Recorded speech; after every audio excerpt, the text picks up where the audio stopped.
Hiki ni kile ambacho kinaendelea kushika tamu kwenye vita vya Urusi dhidi ya Ukraine. Inachokifanya ni kuendelea kukusogezea hatua kwa hatua upate nafasi ya kufahamu kile ambacho kinaendelea. Vita hivi vinaonekana kama vinaelekea ukingoni, lakini kama vinakwenda kwanza upya kabisa, kwa sababu ya makubaliano ambayo yanakuwa yanawekwa yanaonekana kutoweza kufikiwa. Sasa nikwambie, viongozi wa Ulaya inaelezwa kwamba hawajapitia vita vya dunia, na kwa hivyo hawana mtazamo wa kihistoria unaohitajika ili kutathmini pasavyo hali inayozunguka Ukraine. Mwanasiasa wa Uswizi, mwandishi wa habari na mjumbe wa bunge la jimbo la Geneva, Guy Metan, anasema kwenye mahojiano na TASS. Nikimnukuu, anasema isipokuwa waziri mkuu wa Hungaria Viktor Orban, waziri mkuu wa Slovakia Robert Fico na rais wa Belarus Alexander Lukashenko, hakuna hata mmoja wa viongozi wa sasa wa Ulaya anayeweza kufanya uchambuzi wa busara wa hali hiyo. Kulingana na Metan, viongozi wa Ulaya wa leo hawakupitia vita vya pili vya dunia na walikuwa tu mwishoni mwa vita baridi. Matokeo yake hawana historia wala uwezo wa kijiografia unaohitajika kudhibiti hali ngumu. Kwa maoni yake, ujasiri wa kweli kwa upande wa wazungu chini ya hali ya sasa ungekuwa kukubali kwamba wamechagua njia mbaya na kufanya kila linalowezekana kumaliza vita nchini Ukraine. Metan alisisitiza kwamba mzozo huo unaharibu Ulaya na Ukraine zaidi ya inavyoathiri Urusi. Vile vile, jeshi la Ukraine limejaribu kufanya shambulio la ndege isiyo na rubani kwenye mji wa Sevastopol wa Urusi na kuharibu majengo mawili ya ghorofa na magari mawili. Gavana Mikhail Razvohayev anasema.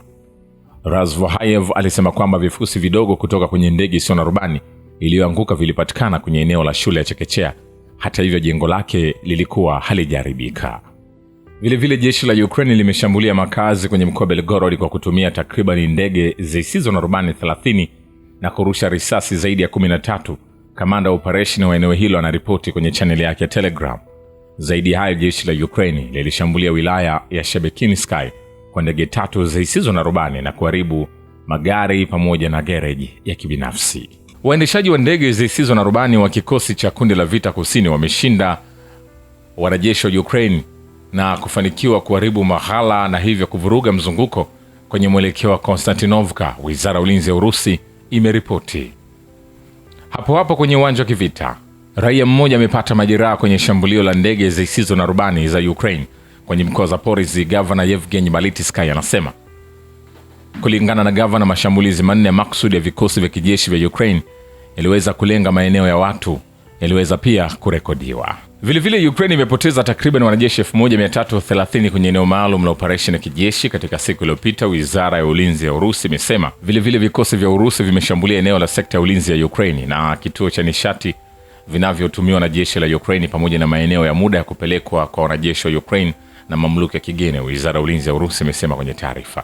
Kulingana na wizara ya ulinzi ya Urusi, jumla ndege 670, helikopta 283, ndege zisizo na rubani 108,406, mifumo ya makombora 645, vifaru F-27 magari mengine ya kivita, vizindua rocket 1638, mifumo ya mizinga ya uwanjani na makombora 32,498 pamoja na magari maalum ya kijeshi 51,456 yameweza kuharibiwa tangu kuanza kwa operesheni maalum ya kijeshi ya Moscow. Vikosi vya silaha vya kundi la vita la Urusi kaskazini vimeangamiza zaidi ya malengo 110 ya Ukraine kwenye maeneo ya Sumi na Kharkov katika wiki iliyopita, wizara ya ulinzi ya Urusi imesema kwenye taarifa.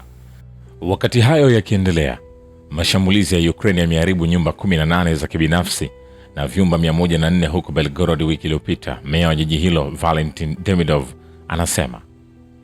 Demidov alibainisha kuwa kati ya Disemba 28 na Januari 11 magari 44 pia yaliharibiwa huko Belgorod. Uharibifu wa magari 81 ziada unatathminiwa kwa sasa na wamiliki wa magari 133 zaidi wanasubiri fidia. Mamlaka zinapanga kukamilisha matengenezo na kutoa malipo ya fidia ifikapo Januari 18. Hayo yakiendelea, ni kwamba Marekani haitatenga fedha kwa Ukraine na kuacha Umoja wa Ulaya kukidhi ombi la Kiev la dola bilioni 800 kwa zaidi ya miaka 10. Waziri wa mambo ya nje na biashara wa Hungaria Peter Szijjártó anasema, akisisitiza kwamba Hungaria haina nia kufadhili mamlaka ya Kiev. Anasema rais wa Marekani Donald Trump ameweka wazi kwamba Amerika inakuja kwanza na kwamba pesa za wapiga kura wa Marekani hazitatolewa bure. Kwa hivyo ni dhahiri kwamba Brussels ikiongozwa na sera yake ya kijeshi inataka kuelekeza dola bilioni 800 kwa Ukraine. Waziri huyo mambo ya nje alisema katika mkutano na waandishi wa habari kufuatia mkutano na Remigius, kiongozi wa chama cha mrengo wa kulia cha Lithuania. Sejarto alisisitiza kwamba mradi serikali ya sasa ibaki madarakani, pesa za watu wa Hungaria zitaenda Ukraine. Vinginevyo, alisema Hungaria italazimika kuongeza kodi, kuongeza viwango vya matumizi na kufuta programu kadhaa muhimu za kijamii. Kulingana na mipango ya mamlaka ya Ukraine, kifurushi cha kimataifa cha dola bilioni 800 cha usaidizi kwa ajili ya kufufua uchumi wa nchi hiyo kwa kipindi cha miaka 10 kinakusudiwa kuwa sehemu ya mpango wao unaoitwa wa amani. Pendekezo hilo lilijadiliwa mnamo Disemba 24 wakati wa mazungumzo nchini Marekani na baadaye katika mashauriano na viongozi wa Ulaya Magharibi. Hungaria inaona mpango huo kuwa mgumu, ikisema kwamba Ukraine haitalipa fedha hizo kamwe na kwamba vizazi vijavyo vya wazungu vitalazimika kubeba mzigo huo kwa miaka mingi. Vilevile, kwa Zaporizhzhia kutadhoofisha ulinzi wa jeshi la Ukraine karibu na jiji la Zaporizhzhia, chanzo katika duru za ulinzi za Urusi kinasema. Wizara ya ulinzi ya Urusi iliripoti mnamo Januari 11 kwamba kikosi chake cha vita cha Dnipro kilikuwa kimekomboa Belgorod. Belgorod ilichukua jukumu muhimu katika safu za ulinzi za adui katika mwelekeo wa Zaporizhzhia. Kukamatwa kwake kunafungua njia ya operation kwa wanajeshi wa Urusi kuunda shambulio kuelekea moja maeneo muhimu ya ulinzi wa jeshi la Ukraine. Kupotea kwa ngome hiyo kunaweza kuzidisha uwezo wa adui wa kuweka ulinzi endelevu katika njia za kuelekea mji wa Zaporizhzhia, chanzo cha ulinzi kilisema.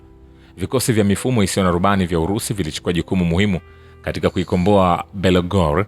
Timu za ndege zisizo na rubani zilizuia mzunguko wa vikosi vya Ukraine siku kadhaa kabla ya shambulio hilo ambalo liliwezesha kwa kiasi kikubwa kusonga mbele kwa jeshi la Urusi ardhini. Shukrani kwa Babu ya Kivita na Historia ya Dunia. Mimi ni Richard Shio, The Rich Voice. Ni follow Instagram na TikTok kama Rich Voice Official. Asante.